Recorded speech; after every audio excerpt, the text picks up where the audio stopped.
Okay. Hey, I'm Rachel. And I'm Liz. And this is Lucy. And this is our van.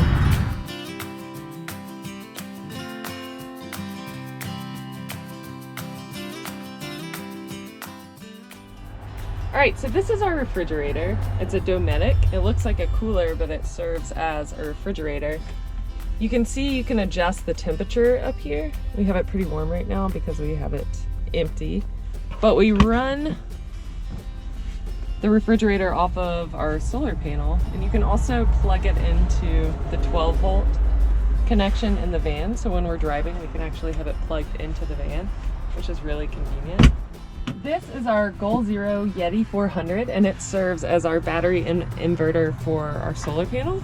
We have one 120-watt solar panel up on the roof, and we have it connected through this cord. So it feeds the panel, and then we can plug in the refrigerator, we can plug in lights, we can plug in our cell phones and computers in it. This is our kitchen. So this is an old repurposed bathroom vanity that we picked up at the Habitat for Humanity Restore store in Asheville for $45. It didn't have a top on it, so we put this piece of wood on it and stained it and painted it and all that good stuff. So it was a super cheap kitchen. Then we bought, this is just a bar sink that we put in the top. And then we have a pump sink here, pump faucet. So it's pretty simple, you just pump and water comes out. Here's our water situation. So we have a 5-gallon clean water tank and a 5-gallon gray water tank. Clean water we fill up at grocery stores, gear shops, anywhere we can find free water or inexpensive water.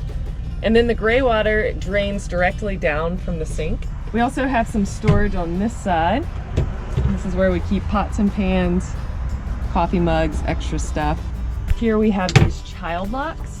These have been super convenient because when you're driving down a dirt road or any sort of bumpy road, these all swing open and go crazy. So Rachel installed these child locks so that we don't have to put bungee cords up and the doors stay closed. Our backsplash here are samples of tongue and groove wood flooring. They were 25 cents a piece, and we just put a bunch of them together just to create a nice little look.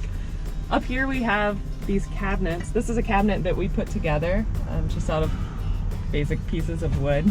It's not fancy, but it serves its purpose. And then we have a couple more in the back for books. Over here we have our clothes storage. So we opted to go with these wicker baskets. Each of us have 2 baskets full of clothes that slide back in here.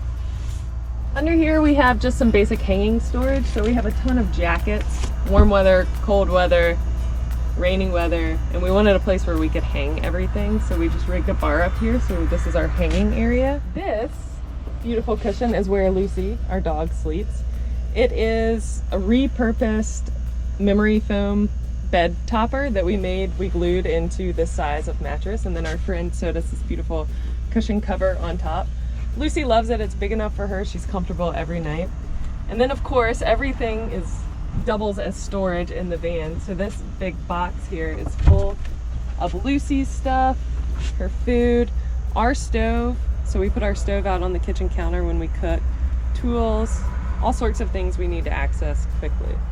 Our bed is a 4-inch memory foam topper. It is amazing how comfortable it is. It's a queen size bed, which is really nice because we're both super tall. We're almost 6 feet tall. We opted to do the bed long ways in the van as opposed to across the van because we're tall and we wanted to have room to stretch out. And this is such a long van that having a long bed in here really works. Throughout the van we have storage everywhere, so hooks that we can hang stuff on. These are repurposed shoe holders that go on the back of the seats, so we can keep shoes here and we can keep tools and electronics and art supplies and grocery bags, medicine, toothbrush, all that good stuff is right here, easy to access. So come around to the back of the van to what we call the gear rack. When we bought this van, the previous owner had already insulated the entire van and put in the ceilings and the floors and the walls. Other than that, it was a complete blank slate for us. So we decided to design our build around our mountain bikes, and they go in this big open area. We measured everything around the bikes to make sure that we could get those in. So obviously the bed up top, and then on the right side we have all of our biking equipment, so it's easy to access. And on this side we have all of our outdoor gear, so tents, climbing stuff, ski stuff, backpacks, chairs, really anything we need to get out. All right, so that's our van. Thanks for checking